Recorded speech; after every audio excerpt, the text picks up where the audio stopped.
Alam nyo ba ang vitamin U? Ang vitamin U, ayon sa pag-aaral ng ating mga eksperto, ito ay epektibong vitamina para sa peptic ulcer. Ang vitamin U na aking tinutukoy ay hindi ito gamot na mabibili sa butika, kundi ito ay nagmumula sa mga berdeng gulay. Ito ay compound na tinatawag na methyl methionine sulfonium chloride. At ito ay eksaktong makukuha sa gulay na repolyo o cabbage. Tayo naman ngayon ay maggagawa ng cabbage juice. At itong pamamaraang ito ay nakakatulong upang tayo makaiwas sa karamdaman na peptic ulcer. At bago natin ipagpatuloy, mga kabayan, ay atin munang lilinisan at huhugasan ng ayos itong ating cabbage o repolyo. Atin munang huhugasan bago natin gayatin itong ating cabbage.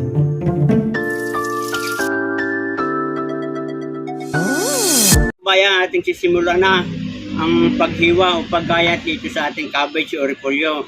Ngayon ay atin mo nang alasan itong medyo magugulang na dahon. Natin ang bibiyakin mga kabayan.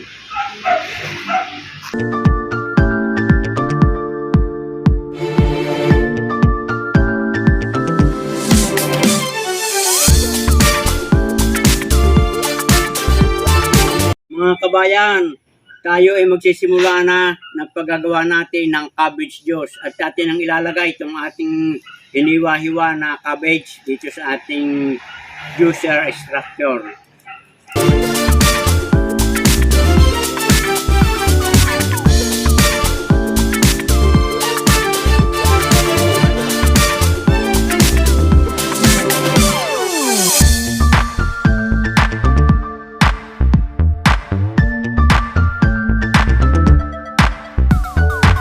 Ito yung ating cabbage juice.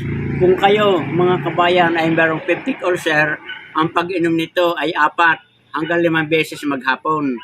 At ito ay ating gagawin sa loob ng 10 araw para makita natin ang resulta. At kung kayo naman ay walang nararamdamang peptic ulcer, paminsan-minsan ay pwede rin tayong uminom nito para tayo mayroong protection at makaiwas na tayo magkaroon ng peptic ulcer. Ito na mga kabayan, ating iinumin na itong ating cabbage juice.